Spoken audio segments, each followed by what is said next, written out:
lang sila sa atin, but only for evacuation and emergency.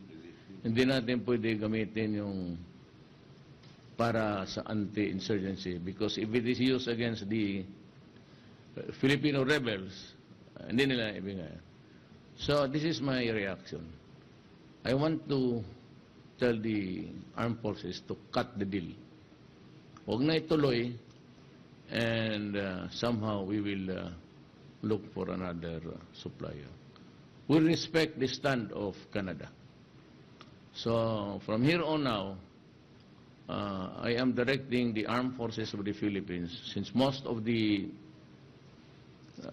guns, bullets, and whatever weapons of war gagamitin man talaga sa mga, it will be invariably, it will be used against the rebels and the terrorists.